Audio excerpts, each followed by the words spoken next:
दोस्तों, पुरुषों और महिलाओं में कैंसर के ऐसे 18 सामान्य संकेत और लक्षण बताऊंगा जिनसे आप जान जाएंगे कि पुरुषों में कैंसर की समस्या होने वाली है और महिलाओं में कैंसर की समस्या होने वाली है। तो दोनों ही मेल और फीमेल में ऐसे कौन से सिम्टम्स आपको नज़र आएंगे वो इस वीडियो में आपको बताने वाला हूँ। देखिए, जब आप एक बहुत ही खतरनाक बीमारी के बारे में बात करते हैं तो आमतौर पर कैंसर शब्द सुनते हैं। यह शब्द एक ऐसी स्थिति को इंगित करता है जिसमें कोशिका वृद्धि अनियंत्रित और असामान्य दर से इंक्रीज हो जाती है बॉडी में। तो कैंसर शब्द अपने आप में यह बताता है कि यह एक ऐसी वृद्धि है जिससे शरीर के अन्य भागों में फैलने का खतरा रहता है। आपको यह बताना होता है कि कैंसर की वृद्धि कहाँ हुई है। इसके अलावा विकास का चरण, जब इसके बारे में पता चलता है तो प्रत्येक मामले की गंभीरता से ये सभी विवरण मायने रखते हैं। वे कैंसर पीड़ितों के बचने और ठीक होने की संभावनाओं का निर्धारण करते हैं और ये डिपेंड करता है डॉक्टर कैसा है आपका। डॉक्टर किस तरीके से इसको सिग्निफाई करता है और किस तरीके से इसको डायग्नोज करता है, उसी हिसाब से वह इलाज करता है।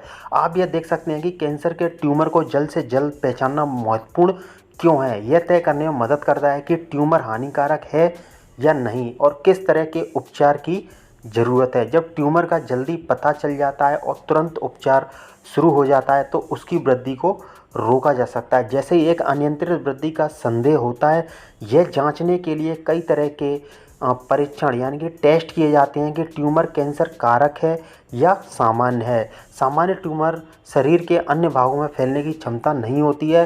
कैंसर की उपस्थिति की पुष्टि करने के लिए अक्सर बायोप्सी होती है। यहाँ तंबाकू के उपयोग से होने वाला कैंसर के बारे में बताना जरूरी होता है क्योंकि 20% से अधिक कैंसर के मामले तंबाकू के कारण होते हैं।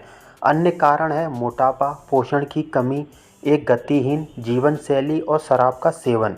कैंसर के संकेतक पहली बार में काफ़ी हानिकारक होते हैं और ध्यान रखें कि इसी तरह के लक्षण अन्य सामान्य बीमारियों में भी हो सकते हैं। तो चलिए मैं आपको बताता हूँ इस वीडियो में कि पुरुषों और महिलाओं दोनों में पाए जाने वाले सबसे सामान्य कैंसर के लक्षणों कौन से हैं। तो अत्यधिक या आपको लगातार खांसी, यह एक ऐसी स्थिति है जिसके लिए फेफड़ों की सूजन, निमोनिया और गर्दन के कैंसर के लिए जांच होनी चाहिए। लार में रक्त आ रहा है अगर, आमतौर पर ब्रोंकाइटिस या साइनाइटिस का संकेत है। यह लक्षण फेफड़ों के कैंसर का भी संकेत दे सकता है। मल में रक्त, यह कब्ज, अल्सर और बवासीर से लेकर बृहदान्त्र या मलाशय के कैंसर तक कुछ भी संकेत दे सकता है। 50 वर्ष से अधिक उम्र के सभी लोगों के लिए कोलोनोस्कोपी की सलाह दी जाती है। मल त्याग में बदलाव, अचानक दस्त, कब्ज या पतले दस्त बृहदान्त्र और मलाशय के कैंसर की ओर इशारा करता है। आंतों में जलन और संक्रमण के लिए जांच शुरू की जानी चाहिए। पेशाब होने के तरीके में बदलाव, पैटर्न, आवृत्ति, मूत्र का आवेग जो आपके नियंत्रण के बिना धीमा या बंद हो जाता है, इसके कुछ गहन कारण हो सकते हैं। धब्बे, तिल और त्वचा में बदलाव, पुरुषों और महिलाओं दोनों को त्वचा पर तिल या धब्बों पर गौर करना चाहिए जो अचानक दिखाई देते हैं। त्वचा के रंग, बनावट आदि में परिवर्तन त्वचा कैंसर का एक सामान्य पहला संकेत है। अकारण ही दर्द और थकान और दूर होने वाले दर्द गहन मुद्दों के संकेतक हैं।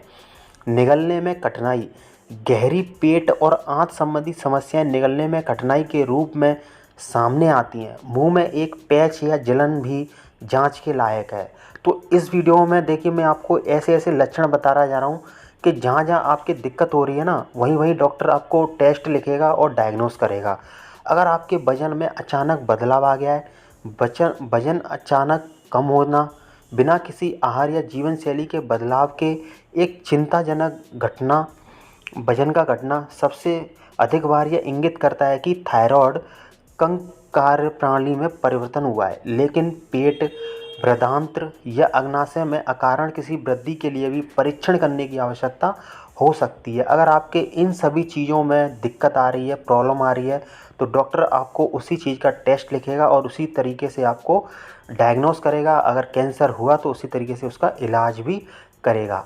अब मैं आपको बताऊंगा कि ऐसे सामान्य से लक्षण जिन्हें महिलाओं को देखने की आवश्यकता है। निप्पल से खून या रंगहीन स्राव। रंगहीन स्राव आम है क्योंकि हार्मोन संबंधी संतुलन उम्र के साथ बदलता रहता है।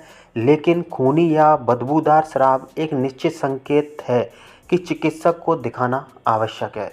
स्तन में गांठ। आपको अपनी स्तन की परीक्षा हर महीने घर बैठे करनी चाहिए और हर साल एक पेशेवर स्त्री रोग विशेषज्ञ द्वारा इसका परीक्षण करवाना चाहिए। एक ही स्तन में महसूस किए गए गांठ को तत्काल ध्यान देने और एमआरआई की संभावित आवश्यकता होती है। त्वचा में सिकन या गाल का गड्ढा। त्वचा में एक असमान सिकन या अनियमितता को आगे जांचने की आवश्यकता होती है। इसके परिवर्तन होने पर जांच करें। निप्पल की दिशा में अचानक परिवर्तन। निप्पल अचानक पीछे हट सकते हैं या निप्पल के आसपास दर्द के साथ सूजन हो सकता है और स्तन में बेचैनी लग सकती है। इसकी ओर जांच की ज़रूरत होती है। मासिक धर्म चक्रों के बीच स्पॉटिंग। भले ही महामारी नियमित हो, मासिक धर्म चक्रों के बीच रक्तस्राव या धब्बा एंडोमेट्रियल कैंसर का संकेतक हो सकता है। पेट फूलने की समस्या। यह एक बहुत ही सामान्य लक्षण है और महिलाओं स्वाभाविक रूप से पुरुषों की तुलना में अधिक फूली होती हैं, लेकिन अगर यह मामूली उपचार से दूर नहीं होता है तो लगातार सूजन से अंडाशय, गर्भाशय या पेट और आंतों से संबंधित कैंसर हो सकते हैं। तो दोस्तों, कैंसर के प्रति जागरूक पुरुषों के लिए कुछ सामान्य लक्षण निम्न हैं, यानी कि पुरुषों में ये अभी मैंने बताए थे महिलाओं के। ठीक है, अब देखिए पुरुषों में और क्या क्या सामान्य से लक्षण हैं। जैसे अंडकोश में गांठ। त्वचा के सतह के नीचे एक गांठ महसूस होती है। मूत्र में बदलाव। मूत्राशय के कार्य में परिवर्तन प्रोस्टेट ग्रंथि के कैंसर के कारण हो सकता है। नपुंसकता। अमेरिकन कैंसर संस्थान पेशाब करने में दर्द, शीघ्र पतन या कड़वापन बनाए न रखने की समस्या को प्रोस्टेट कैंसर के साथ जोड़ता है। दोस्तों, एक रिसर्च की गई जिसमें 9 पुरुषों में एक में होती है। यह कोई नहीं कह सकता कि ये लक्षण एक निश्चित प्रकार के कैंसर के लिए हैं या कैंसर के लिए ही नहीं। इन लक्षणों के अलावा भी कई अन्य स्थितियां हो सकती हैं। ज़रूरी नहीं है अगर ये सारे लक्षण आपको दिख रहे हैं तो आपको कैंसर ही हो, ज़रूरी नहीं है। कैंसर जब होता है जब कोशिकाओं में ज़्यादा अधिक मात्रा में वृद्धि हो जाती है। तो विभिन्न प्रकार के कैंसरों की जांच के लिए कई सारे विकल्प ऑप्शंस उपलब्ध हैं जो कि डॉक्टर आपको लिख देते हैं। कैंसर का इलाज आजकल सरकारी अस्पतालों में भी काफ़ी अच्छे तरीके से किया जा रहा है। सिकाई के लिए भी काफ़ी आधुनिक मशीनें लगाई जा चुकी हैं। तो इस तरीके से अगर आपको कुछ भी संकेत दिखते हैं तो तुरंत की तुरंत आप अपने डॉक्टर से सलाह लीजिए, कैंसर विशेषज्ञ से सलाह लीजिए, जांच कराइए। कैंसर है तो उसका इलाज कराइए, अगर नहीं है तो अगर कोई और दिक्कत है तो उसका भी इलाज ज़रूरी है।